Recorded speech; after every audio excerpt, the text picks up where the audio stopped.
प्रयागराज महाकुंभ का भव्य आयोजन चल रहा था। संगम के तट पर आस्था का सैलाब उमड़ा हुआ था। लाखों की भीड़ गंगा में डुबकी लगा रही थी। अखाड़ों की चहल पहल और हर तरफ साधु संतों के तंबू लगे थे। लेकिन इस बार इस पवित्र आयोजन के बीच कुछ ऐसा होने वाला था जिसने सभी को हिलाकर रख दिया। सेक्टर 14 के बड़े शिविर में एक दिन सुबह एक नया साधु पहुंचा। उसकी लंबी दाढ़ी, माथे पर चंदन का बड़ा टीका और गेरुआ वस्त्र, उसने बाकी साधुओं जैसा ही भेष बना रखा था। वह धीरे धीरे शिविर के अंदर आया और वहां के मुख्य साधु के चरणों में झुक गया। मुख्य साधु ने उसकी ओर देखा और बोले, महात्मा जी, आप कहां से पधारे हैं? नए साधु ने हाथ जोड़ते हुए जवाब दिया, काशी से। यहाँ संगम पर साधना करने की इच्छा थी, इसलिए आ गया। मुख्य साधु ने सिर हिलाते हुए कहा, बहुत अच्छा, यह पवित्र भूमि है, आप यहाँ आराम से रह सकते हैं। साधु शिविर के एक कोने में बैठ गया। उसने अपने झोले से एक पोटली निकाली, उसमें से चंदन और राख अपनी हथेलियों पर लगाया और ध्यान में बैठ गया। बाकी साधु उसकी ओर ज्यादा ध्यान नहीं दे रहे थे, क्योंकि महाकुंभ में रोजाना ऐसे नए चेहरों का आना जाना आम था। दिन भर वह साधु अन्य संतों के साथ साधारण तरीके से समय बिताता। वह सुबह जल्दी गंगा स्नान करता, दिन भर प्रवचन सुनता और रात होते ही ध्यान में लीन हो जाता। लेकिन रात के समय उसका व्यवहार बदल जाता। किशोर, जो उस शिविर में सेवा का काम करता था, उसने पहली बार गौर किया कि यह नया साधु हर रात चुपके से शिविर से बाहर चला जाता है। एक रात किशोर ने देखा कि वह साधु शिविर के पीछे गया और जमीन में कुछ दबा दिया। किशोर ने अगली सुबह अपने दोस्त मनीष से बात की। किशोर ने अपने दोस्त से कहा, यार मुझे लगता है ये नया बाबा कुछ गड़बड़ है। फिर मनीष ने कहा, क्यों, ऐसा क्या किया उन्होंने?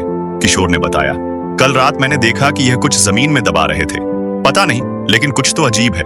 मनीष ने हंसते हुए कहा, अरे तुझे हर किसी पर शक होता है, हो सकता है वह कोई पूजा सामग्री हो। लेकिन किशोर का मन शांत नहीं था। उसने तय किया कि वह इस साधु पर नजर रखेगा। उसी दिन प्रयागराज पुलिस को एक गुमनाम कॉल आया। कॉलर ने बताया कि महाकुंभ में एक आतंकवादी साधु के भेष में छुपा हुआ है और वह किसी बड़े हमले की योजना बना रहा है। यह सुनकर पुलिस तुरंत सतर्क हो गई। इंस्पेक्टर राजीव शर्मा, जो महाकुंभ की सुरक्षा के प्रमुख थे, उन्होंने अपनी टीम को अलर्ट कर दिया। इंस्पेक्टर राजीव ने कहा, हमें हर शिविर की जांच करनी होगी। किसी भी संदिग्ध गतिविधि को नजरअंदाज नहीं किया जाएगा, खासकर नए चेहरों पर ध्यान दो। पुलिस ने सभी शिविरों की गुप्त निगरानी शुरू कर दी। इस बीच सेक्टर 14 के शिविर में वह नया साधु सामान्य तरीके से दिन बिता रहा था, लेकिन रात को उसकी हरकतें जारी थीं। एक रात किशोर ने देखा कि साधु झोले से एक कागज और छोटी मशीन निकाल रहा था। वह झोला लेकर शिविर से बाहर चला गया। किशोर ने साहस जुटाया और उसका पीछा किया। साधु सीधे गंगा घाट के पास गया, जहां उसने एक व्यक्ति से मुलाकात की और दूसरे साधु से कहा, सब कुछ प्लान के अनुसार चल रहा है, किसी को कोई शक नहीं हुआ है। अनजान व्यक्ति बोला, बहुत अच्छा, बस सही वक्त का इंतजार करो। फिर किशोर ने इन दोनों की बातचीत दूर से सुनी और अपने फोन से इसे रिकॉर्ड करने की कोशिश की, लेकिन वह बहुत डर गया था। अगले दिन उसने यह बात मुख्य साधु को बताई। किशोर ने कहा, महाराज, वह साधु कुछ गड़बड़ है, मैंने उसे कल रात किसी अजनबी से बात करते देखा। मुख्य साधु ने गंभीरता से कहा, यह बहुत सीरियस बात है, हमें पुलिस को सूचित करना चाहिए। फिर उस लड़के ने हिचकते हुए कहा, अगर वह दोषी निकला तो? मुख्य साधु ने कहा कि आज रात उसकी हरकतों को फिर से देखते हैं। अगली रात उस लड़के ने और मुख्य साधु ने तय किया कि वे उस संदिग्ध नए साधु पर नजर रखेंगे। लड़के ने अपना फोन तैयार रखा था और मुख्य साधु ने शिविर के कुछ अन्य साधुओं को भी अलर्ट कर दिया। रात का समय था, सब सोने की तैयारी कर रहे थे। साधु फिर से अपनी झोली लेकर शिविर से निकला। साधु गंगा किनारे के एक सुनसान घाट पर पहुंचा, जहां वही व्यक्ति मौजूद था जिससे वह पहले भी मिला था। अनजान व्यक्ति ने पूछा, तुमने जो कहा था वह काम पूरा कर लिया? साधु ने उत्तर दिया, हाँ, मैंने बॉम्ब सही जगह पर सेट कर दी गए हैं, बस एक आदेश का इंतजार है। मुख्य साधु और किशोर यह सुनकर चौंक गए। किशोर ने इस बातचीत को रिकॉर्ड कर लिया। मुख्य साधु ने धीरे से किशोर से कहा, तुरंत पुलिस को बुलाओ। किशोर ने पुलिस को कॉल किया और उन्हें सारी जानकारी दी।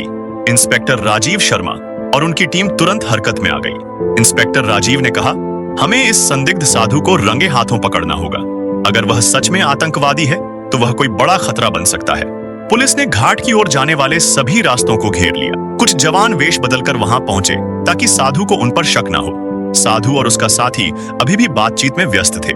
साधु ने कहा, यह आखिरी चरण है, बस जैसे ही भीड़ सबसे ज्यादा होगी हमें कार्रवाई करनी है। अनजान व्यक्ति ने उत्तर दिया, यह हमला सबके लिए एक बड़ा संदेश होगा। कोई सोच भी नहीं सकता कि महाकुंभ जैसी जगह को निशाना बनाया जा सकता है। पुलिस टीम ने सही समय का इंतजार किया। जैसे ही साधु ने अपने झोले से एक और बॉम्ब निकाला, पुलिस ने उन्हें घेर लिया। इंस्पेक्टर राजीव ने कहा, हाथ ऊपर करो, पुलिस से बचने की कोशिश मत करना। साधु और उसका साथी हड़बड़ा गए। साधु ने भागने की कोशिश की, लेकिन पुलिस ने उसे पकड़ लिया। झोले की तलाशी ली गई तो उसमें विस्फोटक उपकरण और कुछ नक्शे मिले। पुलिस ने तुरंत साधु और उसके साथी को गिरफ्तार कर लिया।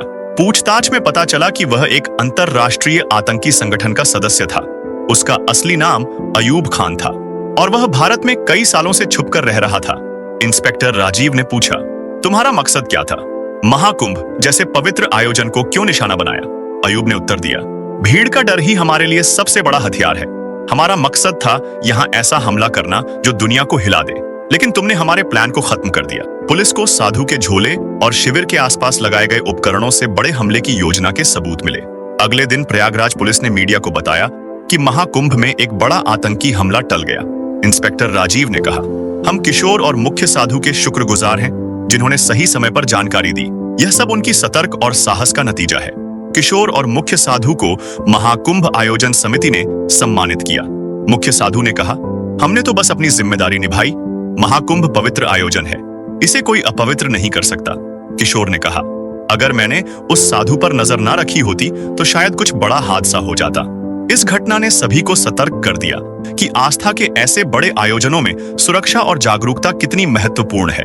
इस घटना के बाद महाकुंभ के आयोजकों और सुरक्षा एजेंसियों ने सुरक्षा व्यवस्था को और मजबूत किया।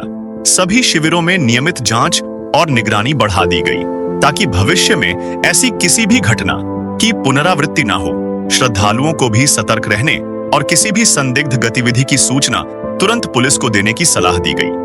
महाकुंभ जैसे विशाल आयोजनों में सुरक्षा चुनौतियां हमेशा रहती हैं, लेकिन प्रशासन और जनता के सहयोग से इन चुनौतियों का सफलतापूर्वक सामना किया जा सकता है। इस घटना ने यह साबित कर दिया कि सतर्कता और सामूहिक प्रयासों से बड़े खतरे को टाला जा सकता है। तो हमारे प्यारे दोस्तों, अगर आपको हमारी वीडियो पसंद आई हो तो इस वीडियो को लाइक, शेयर करें और हमारे चैनल क्राइम एंड शैडो को सब्सक्राइब जरूर करें ताकि हम आपके लिए ऐसे ही क्राइम की वीडियोस ला सकें।